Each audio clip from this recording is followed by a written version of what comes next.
we're in the drive-thru and we get a call from the pediatrician.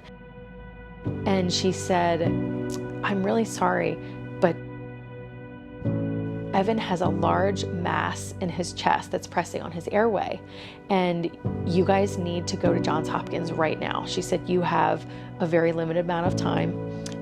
And she said, "We already called them and let them know that you're on your way."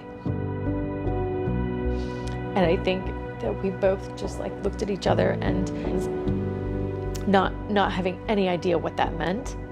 And we were both scared. Like Evan was scared. Evan started to get upset. You know, I said, "We don't know our way around Baltimore. Can we wait for my husband to get home from work and then go up all together?" And she said, "I'm sorry." She said, "You don't have time. You have to go now."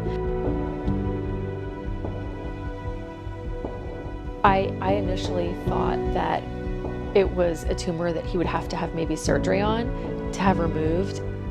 And not one time in those moments did I think that it was cancer. I was just thinking, okay, let's, we're gonna take this couple of minutes to collect ourselves. We're gonna go there. They're gonna tell us he needs surgery. We're gonna have this removed. And that's kind of like how I was thinking, let's do this. We have to, do this and take care of this. I think I asked them to get out of the room so we could just process, what they were saying and wait till oncology came down, because I thought they must be wrong. They can't tell that just by an x-ray. In my head, I thought that there would have been more signs like prior to this that we would have noticed, like maybe bruising or him being sick, not obviously not in a matter of days that this was happening. A lot of it didn't make sense. Like, I didn't really have a clue about what they were talking about or like what was happening.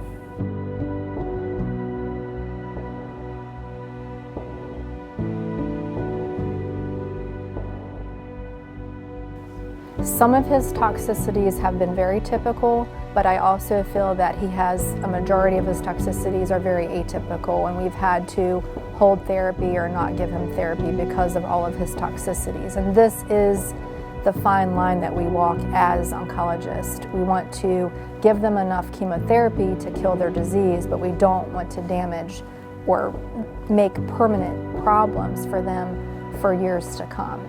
And unfortunately, that's where we are today, and we're still using these chemotherapy drugs.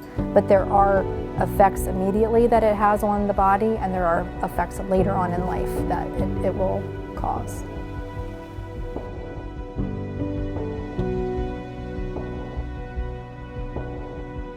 We wonder why it just doesn't make sense that there's only 4% of funding that goes towards that research. It doesn't seem like enough, so that's why groups like CCF are so important, and getting the awareness out and sharing Evan's story. If I could talk to somebody, like a kid that just got cancer, that just found that out, I would probably say to just stay strong and just to listen to what everybody has to say about it, and just stick around a good group of friends.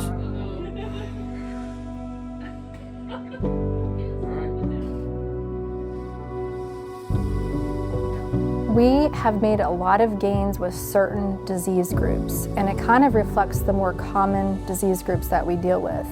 The acute lymphoblastic leukemia, the CAR T cells that have shown to be beneficial to those patients I think it's totally revolutionized cancer care.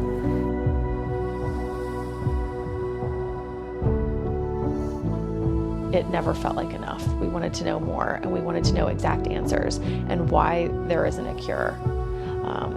Because 4% is a really small number.